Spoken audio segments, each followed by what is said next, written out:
$168. That's exactly what it cost to stop a $1.4 million project. But how? The cooperative's lawyer called early Tuesday morning. His voice was calm, but his words were not. "We have a problem. The rail corridor is still active. There's no abandonment filing with the ICC, and there's a tenant sitting on that corridor with 14 years of uninterrupted occupancy." On the other end of the line, Lyle Beckett, founding chairman of Midland Grain Cooperative, sat up in his chair. He had been planning his $1.4 million elevator project for 18 months. The land was secured. Federal loan approval had come through. All he needed was a connection to an existing rail corridor, and the only corridor in the region that could provide it was a rusty 2-mile strip that hadn't seen a train since 1943. A strip everyone had forgotten. But there was a man on that strip who had been paying $12 a year in lease fees. His name was Vernon Slade. And this story began with a lease agreement nobody wanted to sign back in 1954. March 1954, Stafford County, Kansas. South of Highway 50, an old rail line cut through the flat wheat fields. Missouri Pacific's Stafford branch, Southern Spur, laid down in 1887, taken out of service in 1943. The rails were still there, but nobody used them anymore. Rust, grass rising between the ties, the rotting timbers of what had once been a station, a narrow strip stretching 2 miles along the line, 40 feet wide, flanked by farmland on both sides, a patch of earth with no clear purpose. The farmers in Stafford County called it the junk corridor. None of them knew what that strip meant in legal terms.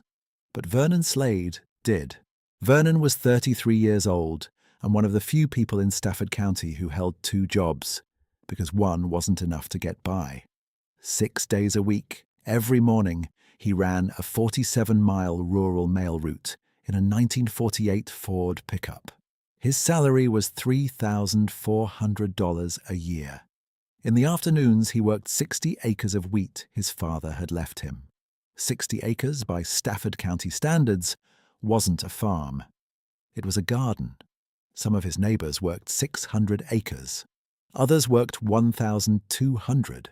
Wheat was going at $2.12 a bushel, and Vernon's land yielded about 16 bushels per acre. Combined with his postal salary, his total income came to $5,435 a year.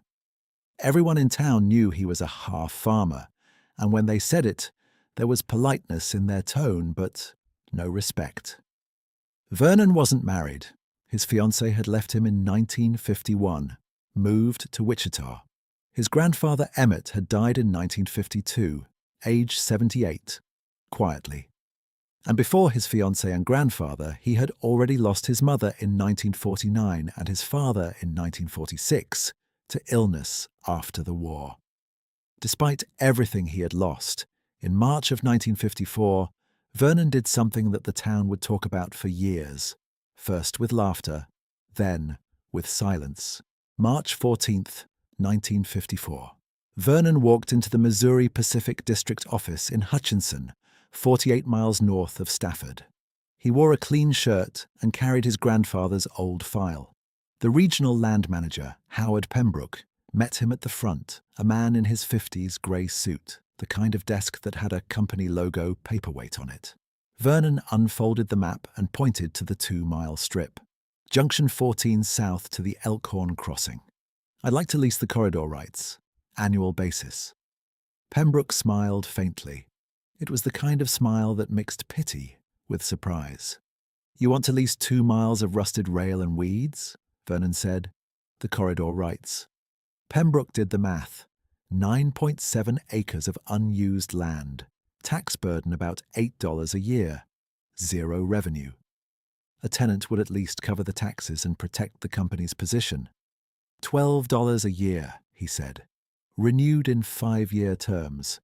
No permanent structures. Rails cannot be removed. Vernon read the contract. Read every line of it. Pembroke noticed but didn't comment. Vernon signed, paid the $12 in cash, folded the receipt, and put it in his pocket. Pembroke looked at him and said, "Mr. Slade, I hope your fences hold up, because that money would have been better spent on just about anything else." Vernon didn't look up. He thanked him and walked out. Because unlike everyone else in that room, he knew exactly what he had just leased. To understand that, you have to go back to Vernon's grandfather. Emmett Slade served as Stafford County clerk from 1908 to 1934, 26 years. His job was keeping records, deed transfers, mortgage filings, zoning decisions, and railroad documents. From 1908 to 1920 was the golden age of railroad construction in Kansas. Every town wanted a line. Every company was opening a branch. Each of those lines passed through Emmett's desk as a file, and Emmett didn't just file them. He read everyone, every clause. Over 26 years, that habit gave him a kind of knowledge no one else in Stafford County had. The narrow, technical intersection of railroad law, federal regulation, and land rights. Emmett wasn't a lawyer, but he had tracked every ICC ruling, processed every abandonment filing, and he had learned a distinction that would one day change his grandson's life. The distinction was this: abandonment and discontinuance. In federal railroad law, there was a chasm between the two. Abandonment meant a company filed a formal application with the ICC to permanently relinquish a line, corridor ownership, common carrier obligation. All of it ended. The line died. But discontinuance was different. You stop the service, but you don't give up the rights. No trains run, but the corridor lives. And here was the critical point. If a line had been discontinued but no formal abandonment filing had been made, a person holding a lease on that corridor gained the status of an existing interest holder. That meant a seat at the table in any decision about the corridor's future. Emmett explained this to Vernon on a winter evening in 1950. Vernon was 29. Emmett was 76. They sat at the kitchen table. In front of Emmett lay a yellowed file. Missouri Pacific, Stafford Branch South. He opened it and placed his finger on a single line. They stopped service in 1943, but they never filed for abandonment with the ICC. Never. Vernon said, "What difference does that make?" Emmett took off his glasses. "All the difference. That line looks dead, but legally it's alive.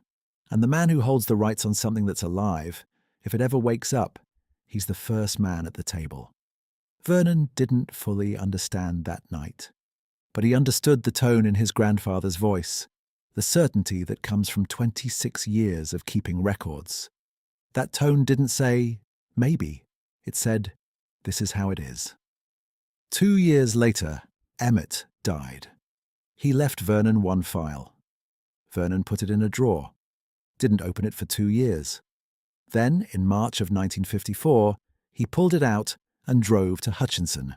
The news spread through town that same week. From the post office to the diner, from the diner to the barber shop, from the barber shop to the co-op building. Vernon Slade, the mail carrier, had paid $12 a year to lease 2 miles of rusted rail. Postmaster Glenn Horvath handed Vernon his paycheck that month and said, "Vernon, you should have spent that $12 on a pair of work boots.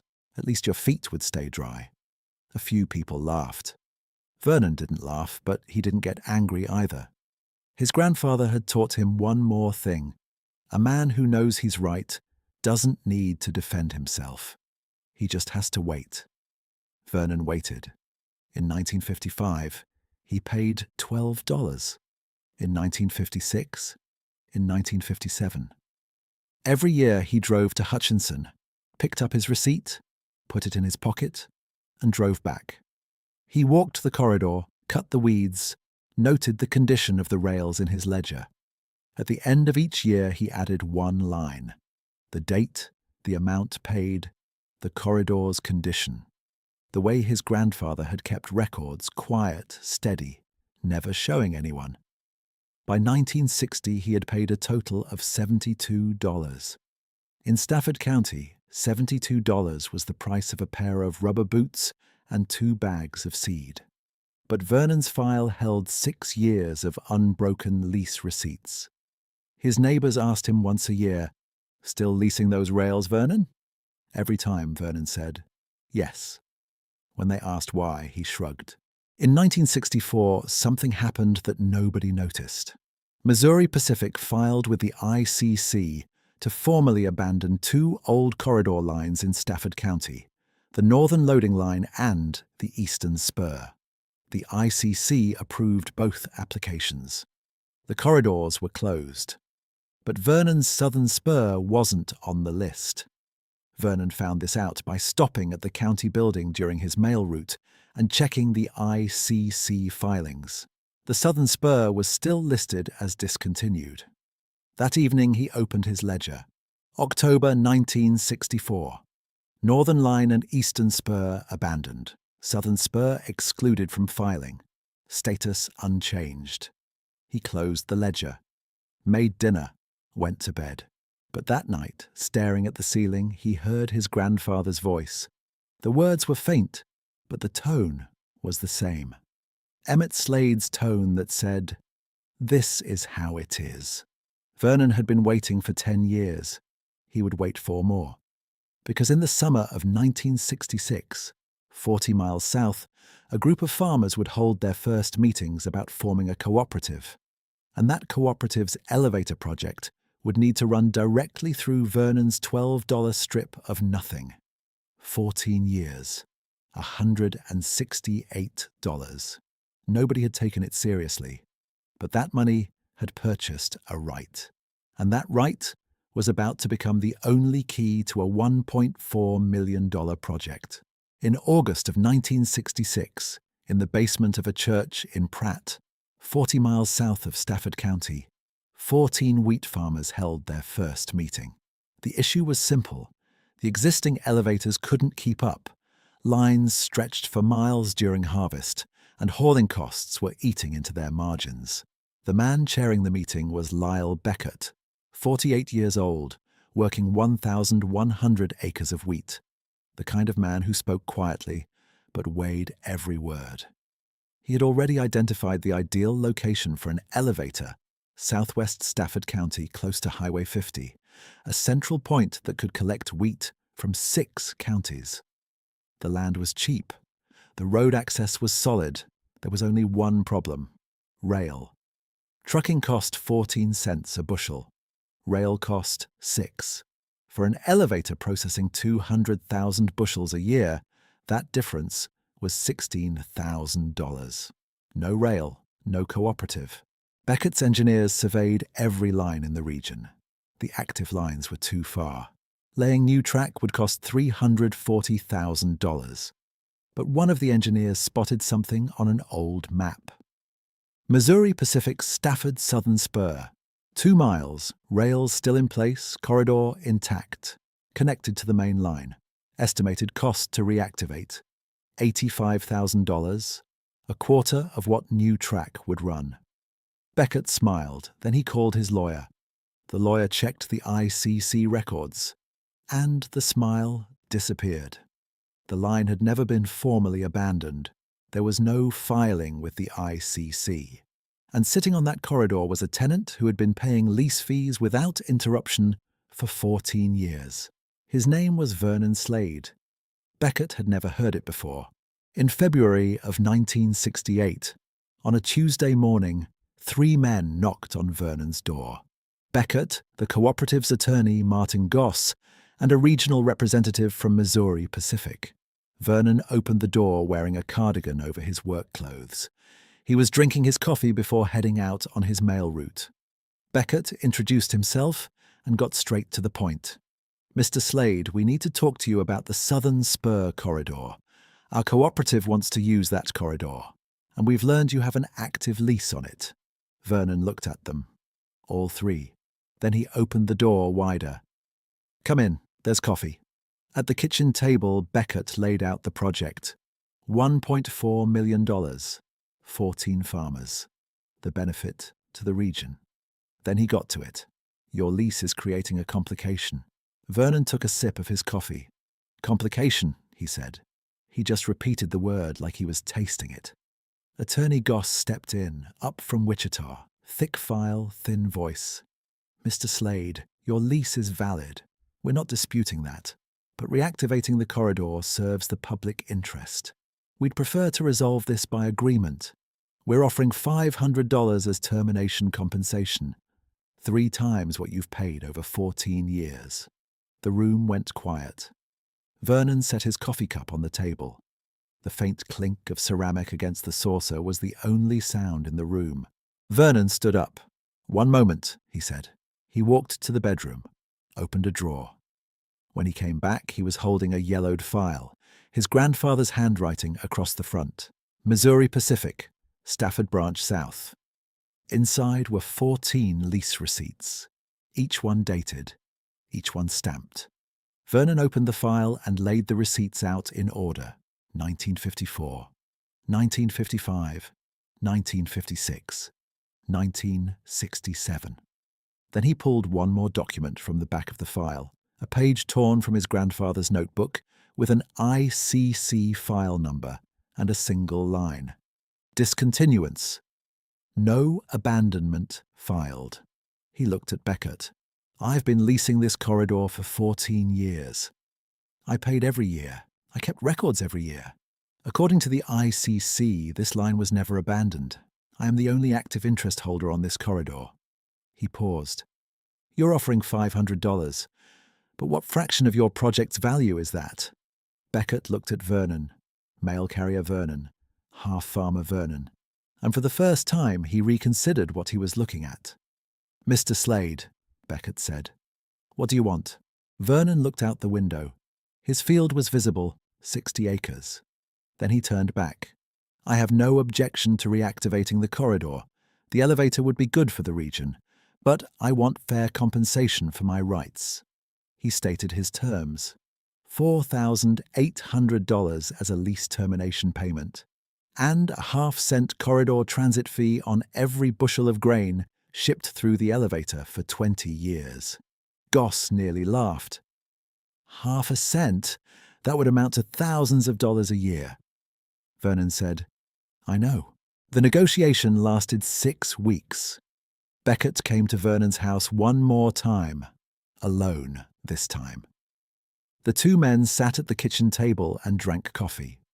Beckett asked, "How long have you been planning this?" Vernon thought about it. "I didn't plan it. My grandfather taught me something. I applied it. I left the rest to time." Beckett nodded. "How did you manage to wait 14 years? Vernon looked at his coffee.